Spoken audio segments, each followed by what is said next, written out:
மத்தேயு எழுதின சுவிசேஷம் 15ஆம் அதிகாரம். அப்பொழுது எருசலேமிலிருந்து வந்த வேதபாரகரும் பரிசேயரும் இயேசுவினிடத்தில் வந்து, உம்முடைய சீஷர்கள் முன்னோர்களின் பாரம்பரியத்தை ஏன் மீறி நடக்கிறார்கள்? கை கழுவாமல் போஜனம் பண்ணுகிறார்களே என்றார்கள். அவர்களுக்கு அவர் பிரதியுத்தரமாக, நீங்கள் உங்கள் பாரம்பரியத்தினாலே தேவனுடைய கற்பனையை ஏன் மீறி நடக்கிறீர்கள்? உன் தகப்பனையும் உன் தாயையும் கனம் பண்ணுவாயாக என்றும், தகப்பனையாவது தாயையாவது நிந்திக்கிறவன் கொல்லப்பட வேண்டும் என்றும் தேவன் கற்பித்திருக்கிறாரே. நீங்களோ எவனாகிலும் தகப்பனையாவது தாயையாவது நோக்கி, உனக்கு நான் செய்யத்தக்க உதவி எது உண்டோ அதை காணிக்கையாக கொடுக்கிறேன் என்று சொல்லி தன் தகப்பனையாவது தன் தாயையாவது கனம் பண்ணாமற் போனாலும் அவனுடைய கடமை தீர்ந்ததென்று போதித்து உங்கள் பாரம்பரியத்தினாலே தேவனுடைய கற்பனையை அவமாக்கி வருகிறீர்கள். மாயக்காரரே, உங்களை குறித்து இந்த ஜனங்கள் தங்கள் வாயினால் என்னிடத்தில் சேர்ந்து தங்கள் உதடுகளினால் என்னை கனம் பண்ணுகிறார்கள். அவர்கள் இருதயமோ எனக்கு தூரமாய் விலகியிருக்கிறது. மனுஷருடைய கற்பனைகளை உபதேசங்களாய் போதித்து வீணா எனக்கு ஆராதனை செய்கிறார்கள் என்று ஏசாயா தீர்க்கதரிசி நன்றாய் சொல்லி இருக்கிறான் என்றார். பின்பு அவர் ஜனங்களை வரவழைத்து அவர்களை நோக்கி, நீங்கள் கேட்டு உணருங்கள். வாய்க்குள்ளே போகிறது மனுஷனை தீட்டுப்படுத்தாது, வாயிலிருந்து புறப்படுகிறதே மனுஷனை தீட்டுப்படுத்தும் என்றார். அப்பொழுது அவருடைய சீஷர்கள் அவரிடத்தில் வந்து, பரிசேயர் இந்த வசனத்தை கேட்டு இடறல் அடைந்தார்கள் என்று அறிவீரா என்றார்கள். அவர் பிரதியுத்தரமாக, என் பரமபிதா நடாத நாற்றெல்லாம் வேரோடு பிடுங்கப்படும். அவர்களை விட்டு விடுங்கள். அவர்கள் குருடருக்கு வழிகாட்டுகிற குருடராயிருக்கிறார்கள். குருடனுக்கு குருடன் வழிகாட்டினால் இருவரும் குழியிலே விழுவார்களே என்றார். அப்பொழுது பேதுரு அவரை நோக்கி, இந்த உவமையை எங்களுக்கு வெளிப்படுத்த வேண்டும் என்றான். அதற்கு இயேசு, நீங்கள் இன்னும் உணர்வில்லாதிருக்கிறீர்களா? வாய்க்குள்ளே போகிறதெல்லாம் வயிற்றில் சென்று ஆசன வழியாய் கழிந்து போம் என்பதை நீங்கள் இன்னும் அறியவில்லையா? வாயிலிருந்து புறப்படுகிறவைகள் இருதயத்திலிருந்து புறப்பட்டு வரும், அவைகளே மனுஷனை தீட்டுப்படுத்தும். எப்படியெனில் இருதயத்திலிருந்து பொல்லாத சிந்தனைகளும் கொலை பாதகங்களும் விபச்சாரங்களும் வேசித்தனங்களும் களவுகளும் பொய் சாட்சிகளும் தூஷணங்களும் புறப்பட்டு வரும், இவைகளே மனுஷனை தீட்டுப்படுத்தும். கை கழுவாமல் சாப்பிடுகிறது மனுஷனை தீட்டுப்படுத்தாது என்றார். பின்பு இயேசு அவ்விடம் விட்டு புறப்பட்டு தீரு சீதோன் பட்டணங்களின் திசைகளுக்கு போனார். அப்பொழுது அந்த திசைகளில் குடியிருக்கிற கானானிய ஸ்திரீ ஒருத்தி அவரிடத்தில் வந்து, ஆண்டவரே, தாவீதின் குமாரனே, எனக்கு இரங்கும், என் மகள் பிசாசினால் கொடிய வேதனைப்படுகிறாள் என்று சொல்லி கூப்பிட்டாள். அவளுக்கு பிரதியுத்தரமாக அவர் ஒரு வார்த்தையும் சொல்லவில்லை. அப்பொழுது அவருடைய சீஷர்கள் வந்து, இவள் நம்மை பின்தொடர்ந்து கூப்பிடுகிறாளே, இவளை அனுப்பிவிடும் என்று அவரை வேண்டிக் கொண்டார்கள். அதற்கு அவர், காணாமற் போன ஆடுகளாகிய இஸ்ரவேல் வீட்டாரிடத்திற்கு அனுப்பப்பட்டேனே அன்றி மற்றபடி அல்லவென்றார். அவள் வந்து, ஆண்டவரே, எனக்கு உதவி செய்யும் என்று அவரை பணிந்து கொண்டாள். அவர் அவளை நோக்கி, பிள்ளைகளின் அப்பத்தை எடுத்து நாய்க்குட்டிகளுக்கு போடுகிறது நல்லதல்ல என்றார். அதற்கு அவள், மெய்தான் ஆண்டவரே, ஆகிலும் நாய்க்குட்டிகள் தங்கள் எஜமான்களின் மேஜையிலிருந்து விழும் துணிக்கைகளை தின்னுமே என்றாள். இயேசு அவளுக்கு பிரதியுத்தரமாக, ஸ்திரியே, உன் விசுவாசம் பெரிது, நீ விரும்புகிறபடி உனக்கு ஆக கடவுது என்றார். அந்நேரமே அவள் மகள் ஆரோக்கியமானாள். இயேசு அவ்விடம் விட்டு புறப்பட்டு கலிலேயா கடலருகே வந்து ஒரு மலையின் மேல் ஏறி அங்கே உட்கார்ந்தார். அப்பொழுது சப்பானிகள், குருடர், ஊமையர், ஊனர் முதலிய அநேகரை திரளான ஜனங்கள் கூட்டிக் கொண்டு இயேசுவினிடத்தில் வந்து அவர்களை அவர் பாதத்திலே வைத்தார்கள்.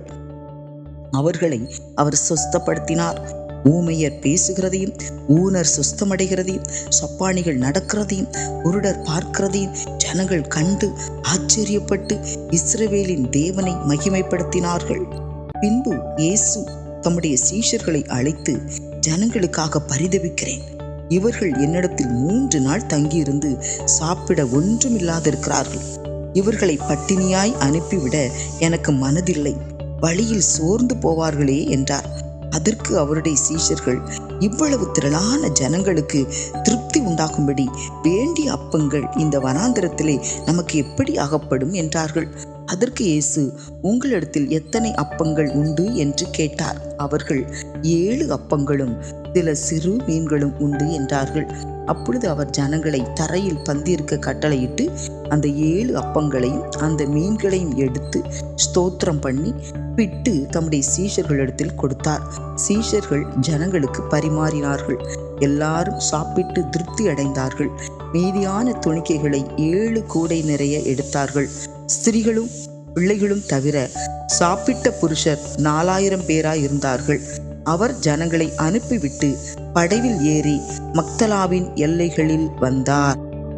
மத்தேயு அதிகாரம் 16. பரிசேயரும் சதுசேயரும் அவரை சோதிக்கும்படி அவரிடத்தில் வந்து, வானத்திலிருந்து ஒரு அடையாளத்தை தங்களுக்கு காண்பிக்க வேண்டும் என்று கேட்டார்கள். அவர்களுக்கு அவர் பிரதியுத்தரமாக, அஸ்தமனமாகிற போது செவ்வானமிட்டு இருக்கிறது, அதனால் வெளிவாங்கும் என்று சொல்லுகிறீர்கள். உதயமாகிற போது செவ்வானமும் மந்தாரமுமாயிருக்கிறது, அதனால் இன்றைக்கு காற்றும் மழையும் உண்டாகும் என்று சொல்லுகிறீர்கள். மாயக்காரரே, வானத்தின் தோற்றத்தை நிதானிக்க உங்களுக்கு தெரியுமே, காலங்களின் அடையாளங்களை நிதானிக்க உங்களால் கூடாதா? இந்த பொல்லாத விபச்சார சந்ததியார் அடையாளம் தேடுகிறார்கள். யோனா தீர்க்கதரிசியின் அடையாளமே அன்றி வேறே அடையாளம் இவர்களுக்கு கொடுக்கப்படுவது இல்லை என்று சொல்லி அவர்களை விட்டு புறப்பட்டு போனார். அவருடைய சீஷர்கள் அக்கறை சேர்ந்தபோது அப்பங்களை கொண்டு வர மறந்து போனார்கள். இயேசு அவர்களை நோக்கி, பரிசேயர் சதுசேயர் என்பவர்களின் புளித்த மாவை குறித்து எச்சரிக்கையாயிருங்கள் என்றார். நாம் அப்பங்களை கொண்டு வராதபடியால் இப்படி சொல்லுகிறார் என்று அவர்கள் தங்களுக்குள்ளே யோசனை பண்ணி கொண்டார்கள். இயேசு அதை அறிந்து, அற்ப விசுவாசிகளே, அப்பங்களை கொண்டு வராததை குறித்து நீங்கள் உங்களுக்குள்ளே யோசனை பண்ணுகிறது என்ன? இன்னும் நீங்கள் உணரவில்லையா? 5 அப்பங்களை 5000 பேருக்கு பகிர்ந்ததையும் மீதியானதை எத்தனை கூடை நிறைய எடுத்தீர்கள் என்பதையும், 7 அப்பங்களை 4000 பேருக்கு பகிர்ந்ததையும் மீதியானதை எத்தனை கூடை நிறைய எடுத்தீர்கள் என்பதையும் நீங்கள் நினைவு கூறாமல் இருக்கிறீர்களா? பரிசேயர் சதுசேயர் என்பவர்களின் புளித்த மாவுக்கு எச்சரிக்கையாய் இருக்க வேண்டும் என்று நான் சொன்னது அப்பத்தை குறித்து சொல்லவில்லை என்று நீங்கள் உணராதிருக்கிறது எப்படி என்றார். அப்பொழுது அவர் அப்பத்தின் புளித்த மாவை குறித்து எச்சரிக்கையாய் இருக்க வேண்டுமென்று சொல்லாமல் பரிசேயர் சதுசேயர் என்பவர்களின் உபதேசத்தை குறித்தே அப்படி சொன்னார் என்று அறிந்து கொண்டார்கள். பின்பு இயேசு பிலிப்பு செசரியாவின் திசைகளில் வந்தபோது தம்முடைய சீஷரை நோக்கி, மனுஷகுமாரனாகிய என்னை ஜனங்கள் யார் என்று சொல்லுகிறார்கள் என்று கேட்டார். அதற்கு அவர்கள், சிலர் உம்மை யோவான் ஸ்நானன் என்றும், சிலர் எலியா என்றும், வேறு சிலர் எரேமியா அல்லது தீர்க்கதரிசிகளில் ஒருவர் என்றும் சொல்லுகிறார்கள் என்றார்கள். அப்பொழுது நீங்கள் என்னை யார் என்று சொல்லுகிறீர்கள் என்று கேட்டார். சீமோன் பேதுரு பிரதியுத்தரமாக, நீர் ஜீவனுள்ள தேவனுடைய குமாரனாகிய கிறிஸ்து என்றான். இயேசு அவனை நோக்கி, யோனாவின் குமாரனாகிய சீமோனே, நீ பாக்கியவான். மாம்சமும் இரத்தமும் இதை உனக்கு வெளிப்படுத்தவில்லை, பரலோகத்தில் இருக்கிற என் பிதா இதை உனக்கு வெளிப்படுத்தினார். மேலும் நான் உனக்கு சொல்லுகிறேன், நீ பேதுருவாய் இருக்கிறாய். இந்த கல்லின் மேல் என் சபையை கட்டுவேன், பாதாளத்தின் வாசல்கள் அதை மேற்கொள்வது இல்லை. பரலோக ராஜ்யத்தின் திறவுகோல்களை நான் உனக்கு தருவேன். பூலோகத்தில் நீ கட்டுகிறது எதுவோ அது பரலோகத்திலும் கட்டப்பட்டிருக்கும், பூலோகத்திலே நீ கட்டவிழ்ப்பது எதுவோ அது பரலோகத்திலும் கட்டவிழ்க்கப்பட்டிருக்கும் என்றார். அப்பொழுது தாம் கிறிஸ்துவாகிய இயேசு என்று ஒருவருக்கும் சொல்லாதபடிக்கு தம்முடைய சீஷர்களுக்கு கட்டளையிட்டார். அது முதல் இயேசு தாம் எருசலேமுக்கு போய் மூப்பராலும் பிரதான ஆசாரியராலும் வேத பாரகராலும் பல பாடுகள் பட்டு கொலையுண்டு 3ஆம் நாளில் எழுந்திருக்க வேண்டும் என்பதை தமது சீஷர்களுக்கு சொல்லத் தொடங்கினார். அப்பொழுது பேதுரு அவரை தனியே அழைத்து கொண்டு போய், ஆண்டவரே, இது உமக்கு நேரிடக்கூடாதே, இது உமக்கு சம்பவிப்பது இல்லை என்று அவரை கடிந்து கொள்ளத் தொடங்கினான். அவரோ திரும்பி பேதுருவை பார்த்து, எனக்கு பின்னாக போ சாத்தானே, நீ எனக்கு இடரலாயிருக்கிறாய். தேவனுக்கு ஏற்றவைகளை சிந்தியாமல் மனுஷருக்கு ஏற்றவைகளை சிந்திக்கிறாய் என்றார். அப்பொழுது இயேசு தம்முடைய சீஷர்களை நோக்கி, ஒருவன் என்னை பின்பற்றி வர விரும்பினால் அவன் தன்னைத்தான் வெறுத்து தன் சிலுவையை எடுத்துக்கொண்டு என்னை பின்பற்ற கடவன். தன் ஜீவனை இரட்சிக்க விரும்புகிறவன் அதை இழந்து போவான். என் நிமித்தமாக தன் ஜீவனை இழந்து போகிறவன் அதை கண்டடைவான். மனுஷன் உலகம் முழுவதையும் ஆதாயப்படுத்தி கொண்டாலும் தன் ஜீவனை நஷ்டப்படுத்தினால் அவனுக்கு லாபம் என்ன? மனுஷன் தன் ஜீவனுக்கு ஈடாக என்னத்தை கொடுப்பான்? மனுஷகுமாரன் தம்முடைய பிதாவின் மகிமை பொருந்தினவராய் தம்முடைய தூதரோடும் கூட வருவார். அப்பொழுது அவனவன் கிரியைக்கு தக்கதாக அவனவனுக்கு பலனளிப்பார்.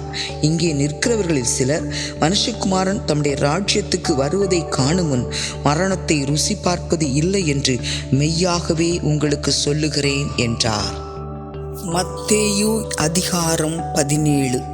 6 நாளைக்கு பின்பு இயேசு பேதுருவையும் யாக்கோபையும் அவனுடைய சகோதரனாகிய யோவானையும் கூட்டிக் கொண்டு தனித்திருக்கும்படி உயர்ந்த மலையின் மேல் போய் அவர்களுக்கு முன்பாக மறுரூபமானார். அவர் முகம் சூரியனைப் போல பிரகாசித்தது. அவர் வஸ்திரம் வெளிச்சத்தைப் போல வெண்மையாயிற்று. அப்பொழுது மோசேயும் எலியாவும் அவரோடு பேசுகிறவர்களாக அவர்களுக்கு காணப்பட்டார்கள். அப்பொழுது பேதுரு இயேசுவை நோக்கி, ஆண்டவரே, நாம் இங்கே இருக்கிறது நல்லது. உமக்கு சித்தமானால் இங்கே உமக்கு ஒரு கூடாரமும் மோசேக்கு ஒரு கூடாரமும் எலியாவுக்கு ஒரு கூடாரமுமாக 3 கூடாரங்களை போடுவோம் என்றான். அவன் பேசுகையில் இதோ ஒளியுள்ள ஒரு மேகம் அவர்கள் மேல் நிழலிட்டது. இவர் என்னுடைய நேசகுமாரன், இவரில் பிரியமாயிருக்கிறேன், இவருக்கு செவிகொடுங்கள் என்று அந்த மேகத்திலிருந்து ஒரு சத்தம் உண்டாயிற்று. சீஷர்கள் அதை கேட்டு முகங்குப்புற விழுந்து மிகவும் பயந்தார்கள்.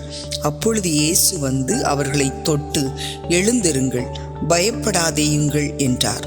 அவர்கள் தங்கள் கண்களை ஏறெடுத்து பார்க்கையில் இயேசுவை தவிர வேறொருவரையும் காணவில்லை. அவர்கள் மலையிலிருந்து இறங்குகிற போது இயேசு அவர்களை நோக்கி, மனுஷகுமாரன் மரித்தோரிலிருந்து எழுந்திருக்கும் வரைக்கும் இந்த தரிசனத்தை ஒருவருக்கும் சொல்ல வேண்டாம் என்று கட்டளையிட்டார். அப்பொழுது அவருடைய சீஷர்கள் அவரை நோக்கி, அப்படியானால் எலியா முந்தி வரவேண்டும் என்று வேதபாரகர் சொல்லுகிறார்களே, அது எப்படி என்று கேட்டார்கள். இயேசு அவர்களுக்கு பிரதியுத்தரமாக, எலியா முந்தி வந்து எல்லாவற்றையும் சீர்படுத்துவது மெய்தான். ஆனாலும் எலியா வந்தாயிற்று என்று உங்களுக்கு சொல்லுகிறேன். அவனை அறியாமல் தங்கள் இஷ்டப்படி அவனுக்கு செய்தார்கள். இவ்விதமாய் மனுஷகுமாரனும் அவர்களால் பாடுபடுவார் என்றார். அவர் யோவான் ஸ்நானனை குறித்து தங்களுக்கு சொன்னார் என்று சீஷர்கள் அப்பொழுது அறிந்து கொண்டார்கள்.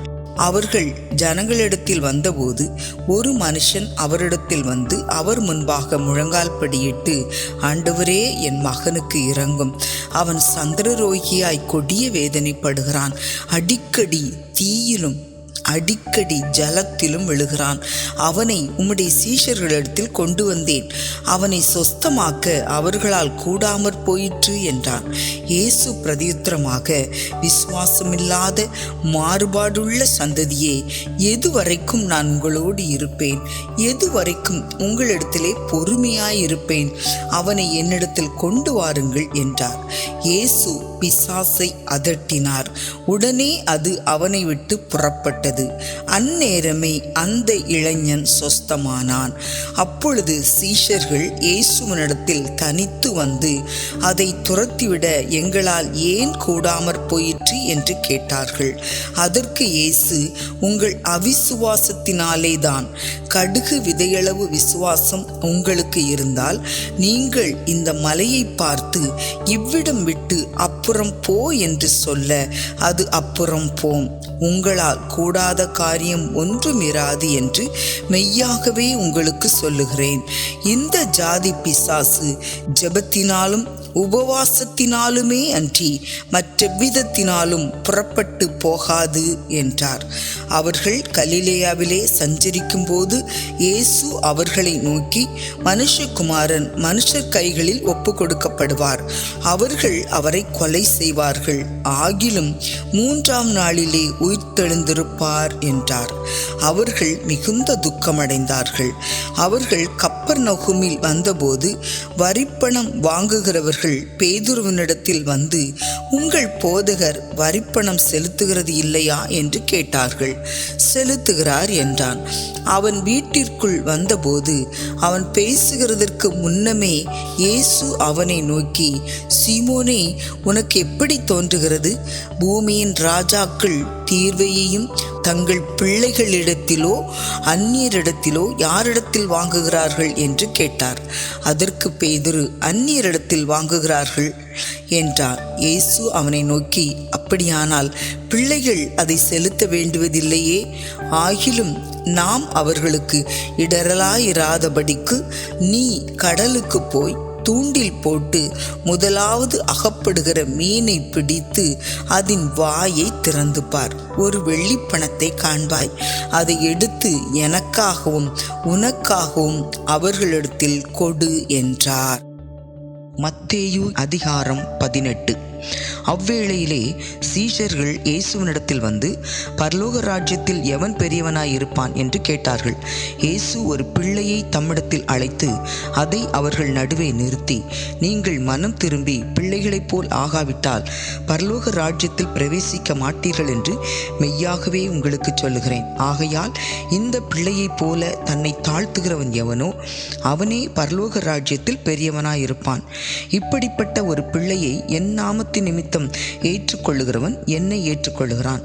என்னிடத்தில் விசுவாசமாய் இருக்கிற இந்த சிறியரில் ஒருவனுக்கு இடரல் உண்டாக்குகிறவன் எவனோ அவனுடைய கழுத்தில் எந்திர கல்லை கட்டி சமுத்திரத்தின் ஆழத்திலே அவனை அமிழ்த்துகிறது அவனுக்கு நலமாயிருக்கும். இடரல்களின் நிமித்தம் உலகத்துக்கு ஐயோ! இடரல்கள் வருவது அவசியம். ஆனாலும் எந்த மனுஷனால் இடரல் வருகிறதோ அவனுக்கு ஐயோ! உன் கையாவது உன் காலாவது உனக்கு இடரல் உண்டாக்கினால் அதை தரித்து எரிந்து போடு. நீ 2 கையுடையவனாய் அல்லது 2 காலுடையவனாய் நித்திய அக்கினியிலே தள்ளப்படுவதை பார்க்கிலும் சப்பானியாய் அல்லது ஊனனாய் நித்திய ஜீவனுக்குள் பிரவேசிப்பது உனக்கு நலமாயிருக்கும். உன் கண் உனக்கு இடரல் உண்டாக்கினால் அதை பிடுங்கி எரிந்து போடு. 2 கண்ணுடையவனாய் எரி நரகத்தில் தள்ளப்படுவதை பார்க்கிலும் ஒற்றை கண்ணனாய் ஜீவனுக்குள் பிரவேசிப்பது உனக்கு நலமாயிருக்கும். இந்த சிறியரில் ஒருவனையும் அற்பமாய் எண்ணாதபடிக்கு எச்சரிக்கையாயிருங்கள். அவர்களுக்குரிய தேவதூதர்கள் பரலோகத்திலே என் பரமபிதாவின் சமூகத்தை எப்போதும் தரிசிக்கிறார்கள் என்று உங்களுக்கு சொல்லுகிறேன். மனுஷகுமாரன் கெட்டுப்போனதை ரட்சிக்க வந்தார். உங்களுக்கு எப்படி தோன்றுகிறது? ஒரு மனுஷனுக்கு 100 ஆடுகள் இருக்க அவைகளில் ஒன்று சிதறி போனால் அவன் மற்ற 99 ஆடுகளையும் மலைகளில் விட்டு போய் சிதறிப்போனதை தேடாமல் இருப்பானோ? அவன் அதை கண்டுபிடித்தால் சிதறிப்போகாத 99 ஆடுகளை குறித்து சந்தோஷப்படுகிறதை பார்க்கிலும் அதை குறித்து அதிகமாய் சந்தோஷப்படுவான் என்று மெய்யாகவே உங்களுக்கு சொல்லுகிறேன். இவ்விதமாக இந்த சிறியரில் ஒருவனாகிலும் கெட்டுப்போவது பரலோகத்தில் இருக்கிற உங்கள் பிதாவின் சித்தமல்ல. உன் சகோதரன் உனக்கு விரோதமாய் குற்றம் செய்தால் அவனிடத்தில் போய் நீயும் அவனும் தனித்திருக்கையில் அவன் குற்றத்தை அவனுக்கு உணர்த்து. அவன் உனக்கு செவி கொடுத்தால் உன் சகோதரனை ஆதாயப்படுத்தி கொண்டாய்.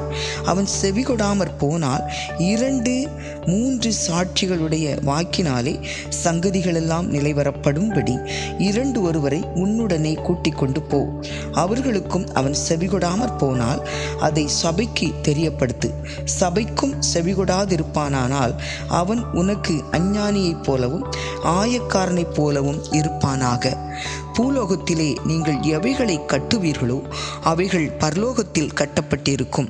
பூலோகத்திலே நீங்கள் எவைகளை கட்டவிழ்ப்பீர்களோ அவைகள் பரலோகத்திலும் கட்டவிழ்க்கப்பட்டிருக்கும் என்று மெய்யாகவே உங்களுக்கு சொல்லுகிறேன். அல்லாமலும் உங்களில் 2 பேர் தாங்கள் வேண்டிக் கொள்ளப் போகிற எந்த காரியத்தை குறித்தாகிலும் பூமியிலே ஒருமனப்பட்டிருந்தால் பரலோகத்தில் இருக்கிற என் பிதாவினால் அது உங்களுக்கு உண்டாகும் என்று உங்களுக்கு சொல்லுகிறேன். ஏனெனில் 2 பேராவது 3 பேராவது என் நாமத்தினாலே எங்கே கூடியிருக்கிறீர்களோ அங்கே அவர்கள் நடுவிலே இருக்கிறேன் என்றார். அப்பொழுது பேதுரு அவரிடத்தில் வந்து, ஆண்டவரே, என் சகோதரன் எனக்கு விரோதமாய் குற்றம் செய்து வந்தால் நான் எத்தனை தரம் மன்னிக்க வேண்டும்? 7 தரம் மட்டுமோ என்று கேட்டான். அதற்கு இயேசு, 7 தரம் மாத்திரமல்ல, 70 தரம் மட்டும் என்று உனக்கு சொல்லுகிறேன். எப்படி எனில், பரலோக ராஜ்யம் தன் ஊழியக்காரரிடத்தில் கணக்கு பார்க்க வேண்டுமென்றிருந்த ஒரு ராஜாவுக்கு ஒப்பாயிருக்கிறது. அவன் கணக்கு பார்க்க தொடங்கின போது 10,000 தாலந்து கடன் பட்டவன் ஒருவனை அவனுக்கு முன்பாக கொண்டு வந்தார்கள். கடனை தீர்க்க அவனுக்கு நிர்வாகம் இல்லாதபடியால் அவனுடைய ஆண்டவன் அவனையும் அவன் பெண்ஜாதி பிள்ளைகளையும் அவனுக்கு உண்டான எல்லாவற்றையும் விற்று கடனை தீர்க்கும்படி கட்டளையிட்டான். அப்பொழுது அந்த ஊழியக்காரன் தாழ விழுந்து வணங்கி, ஆண்டவனே, என்னிடத்தில் பொறுமையாயிரும், எல்லாவற்றையும் உமக்கு கொடுத்து தீர்க்கிறேன் என்றான். அந்த ஊழியக்காரனுடைய ஆண்டவன் மனதிறங்கி அவனை விடுதலை பண்ணி கடனையும் அவனுக்கு மன்னித்து விட்டான். அப்படி இருக்க அந்த ஊழியக்காரன் புறப்பட்டு போகையில் தன்னிடத்தில் 100 வெள்ளிப்பணம் கடன் பட்டிருந்தவனாகிய தன் உடன் வேலைக்காரரில் ஒருவனை கண்டு அவனை பிடித்து தொண்டையை நெரித்து, நீ பட்ட கடனை எனக்கு கொடுத்து தீர்க்க வேண்டும் என்றார். அப்பொழுது அவனுடைய உடன் வேலைக்காரன் அவன் காலில் விழுந்து, என்னிடத்தில் பொறுமையாயிரும், எல்லாவற்றையும் உமக்கு கொடுத்து தீர்க்கிறேன் என்று அவனை வேண்டிக் கொண்டான். அவனோ சம்மதியாமல் போய் அவன் பட்ட கடனை கொடுத்து தீர்க்கும் அளவும் அவனை காவலில் போடுவித்தான். நடந்ததை அவனுடைய உடன் வேலைக்காரர் கண்டு மிகவும் துக்கப்பட்டு ஆண்டவனிடத்தில் வந்து நடந்ததையெல்லாம் அறிவித்தார்கள். அப்பொழுது அவனுடைய ஆண்டவன் அவனை அழைப்பித்து, பொல்லாத ஊழியக்காரனே, நீ என்னை வேண்டிக் கொண்டபடியினால் அந்த கடன் முழுவதையும் நான் உனக்கு மன்னித்து விட்டேன். நான் உனக்கு இறங்கினது போல நீயும் உன் உடன் வேலைக்காரனுக்கு இறங்க வேண்டாமோ என்று சொல்லி அவனுடைய ஆண்டவன் கோபமடைந்து அவன் பட்ட கடனையெல்லாம் தனக்கு கொடுத்து தீர்க்கும் அளவும் உபாதிக்கிறவர்களிடத்தில் அவனை ஒப்பு கொடுத்தான். நீங்களும் அவனவன் தன் சகோதரன் செய்த தப்பிதங்களை மனப்பூர்வமாய் மன்னியாமற் போனால் என் பரமபிதாவும் உங்களுக்கு இப்படியே செய்வார் என்றார். மத்தேயு அதிகாரம் 19. இயேசு இந்த வசனங்களை சொல்லி முடித்த பின்பு அவர் கலிலேயாவை விட்டு யோர்தானுக்கு அக்கறையான யூதேயாவின் எல்லைகளில் வந்தார். திரளான ஜனங்கள் அவருக்கு பின் சென்றார்கள். அவ்விடத்தில் அவர்களை சொஸ்தமாக்கினார். அப்பொழுது பரிசேயர் அவரை சோதிக்க வேண்டுமென்று அவரிடத்தில் வந்து, புருஷனானவன் தன் மனைவியை எந்த முகாந்தரத்தினாலாகிலும் தள்ளிவிடுகிறது நியாயமா என்று கேட்டார்கள். அவர்களுக்கு அவர் பிரதியுத்தரமாக, ஆதியிலே மனுஷரை உண்டாக்கினவர் அவர்களை ஆணும் பெண்ணுமாக உண்டாக்கினார் என்பதையும், இது நிமித்தம் புருஷனானவன் தன் தகப்பனையும் தன் தாயையும் விட்டு தன் மனைவியோடு இசைந்திருப்பான், அவர்கள் இருவரும் ஒரே மாம்சமாய் இருப்பார்கள் என்று அவர் சொன்னதையும் நீங்கள் வாசிக்கவில்லையா? இப்படி இருக்கிறபடியினால் அவர்கள் இருவராயிராமல் ஒரே மாம்சமாய் இருக்கிறார்கள். ஆகையால் தேவன் இணைத்ததை மனுஷன் பிரிக்காதிருக்க கடவன் என்றார். அதற்கு அவர்கள், அப்படியானால் தள்ளுதற் சீட்டை கொடுத்து அவளை தள்ளிவிடலாம் என்று மோசே ஏன் கட்டளையிட்டார் என்றார்கள். அதற்கு அவர், உங்கள் மனைவிகளை தள்ளிவிடலாம் என்று உங்கள் இருதய கடினத்தின் நிமித்தம் மோசே உங்களுக்கு இடம் கொடுத்தார். ஆதி முதலாய் அப்படி இருக்கவில்லை. ஆதலால் எவனாகிலும் தன் மனைவி வேசித்தனம் செய்தது நிமித்தமே அன்றி அவளை தள்ளிவிட்டு வேறொருத்தியை விவாகம் பண்ணினால் அவன் விபச்சாரம் செய்கிறவனாயிருப்பான். தள்ளிவிடப்பட்டவளை விவாகம் பண்ணுகிறவனும் விபச்சாரம் செய்கிறவனாய் இருப்பான் என்று உங்களுக்கு சொல்லுகிறேன் என்றார். அவருடைய சீஷர்கள் அவரை நோக்கி, மனைவியை பற்றி புருஷனுடைய காரியம் இப்படி இருந்தால் விவாகம் பண்ணுகிறது நல்லதல்ல என்றார்கள். அதற்கு அவர், வரம் பெற்றவர்களே தவிர மற்றவர்கள் இந்த வசனத்தை ஏற்றுக்கொள்ள மாட்டார்கள். தாயின் வயிற்றிலிருந்து அன்னகர்களாக பிறந்தவர்களும் உண்டு, மனுஷர்களால் அன்னகர்கள் ஆக்கப்பட்டவர்களும் உண்டு, பரலோக ராஜ்யத்தின் நிமித்தம் தங்களை அன்னகர்களாக்கி கொண்டவர்களும் உண்டு. இதை ஏற்றுக்கொள்ள வல்லவன் ஏற்றுக்கொள்ள கடவன் என்றார். அப்பொழுது சிறு பிள்ளைகளின் மேல் அவர் கைகளை வைத்து ஜெபம் பண்ணும்படிக்கு அவர்களை அவரிடத்தில் கொண்டு வந்தார்கள். கொண்டு வந்தவர்களை சீஷர்கள் அதட்டினார்கள். இயேசுவோ, சிறு பிள்ளைகள் என்னிடத்தில் வருகிறதற்கு இடம் கொடுங்கள், அவர்களை தடை பண்ணாதிருங்கள், பரலோக ராஜ்யம் அப்படிப்பட்டவர்கள் உடையது என்று சொல்லி அவர்கள் மேல் கைகளை வைத்து பின்பு அவ்விடம் விட்டு புறப்பட்டு போனார். அப்பொழுது ஒருவன் வந்து அவரை நோக்கி, நல்ல போதகரே, நித்திய ஜீவனை அடைவதற்கு நான் எந்த நன்மையை செய்ய வேண்டும் என்று கேட்டான். அதற்கு அவர், நீ என்னை நல்லவன் என்று சொல்வானேன்? தேவன் ஒருவர் தவிர நல்லவன் ஒருவனும் இல்லையே. நீ ஜீவனில் பிரவேசிக்க விரும்பினால் கற்பனைகளை கைக்கொள் என்றார். அவன் அவரை நோக்கி, எவைகளை என்று கேட்டான். அதற்கு இயேசு, கொலை செய்யாதிருப்பாயாக, விபச்சாரம் செய்யாதிருப்பாயாக, களவு செய்யாதிருப்பாயாக, பொய்சாட்சி சொல்லாதிருப்பாயாக, உன் தகப்பனையும் உன் தாயையும் கனம் பண்ணுவாயாக, உன்னிடத்தில் நீ அன்பு கூறுவது போல பிறனிடத்திலும் அன்பு கூறுவாயாக என்பவைகளையே என்றார். அந்த வாலிபன் அவரை நோக்கி, இவைகளையெல்லாம் என் சிறு வயது முதல் கை கொண்டிருக்கிறேன், இன்னும் என்னிடத்தில் என்ன குறைவு உண்டு என்றான்.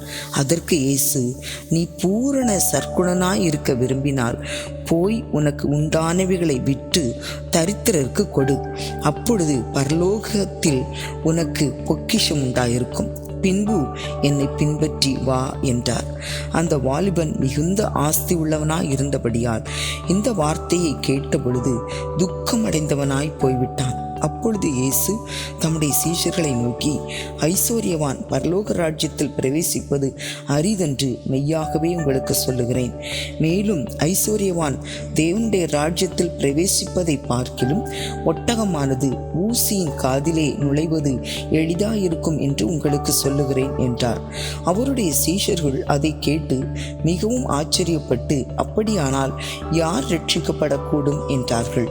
இயேசு அவர்களை பார்த்து, மனுஷரால் இது கூடாதுதான், தேவனாலே எல்லாம் கூடும் என்றார். அப்பொழுது பேதுரு அவரை நோக்கி, இதோ நாங்கள் எல்லாவற்றையும் விட்டு உம்மை பின்பற்றினோமே, எங்களுக்கு என்ன கிடைக்கும் என்றார். அதற்கு இயேசு, மறுஜென்ம காலத்திலே மனுஷகுமாரன் தம்முடைய மகிமையுள்ள சிங்காசனத்தின் மேல் வீற்றிருக்கும் போது என்னை பின்பற்றின நீங்களும் இஸ்ரவேலின் 12 கோத்திரங்களையும் நியாயம் தீர்க்கிறவர்களாக 12 சிங்காசனங்களின் மேல் வீற்றிருப்பீர்கள் என்று மெய்யாகவே உங்களுக்கு சொல்லுகிறேன். என் நாமத்தின் நிமித்தம் வீட்டையாவது, சகோதரரையாவது, சகோதரிகளையாவது, தகப்பனையாவது, தாயையாவது, மனைவியையாவது, பிள்ளைகளையாவது, நிலங்களையாவது விட்டவன் எவனோ அவன் 100 அடைந்து நித்திய ஜீவனையும் சுதந்தரித்து கொள்ளுவான். ஆகிலும் முந்தினோர் அநேகர் பிந்தினோராயும், பிந்தினோர் அநேகர் முந்தினோராயும் இருப்பார்கள் என்றார்.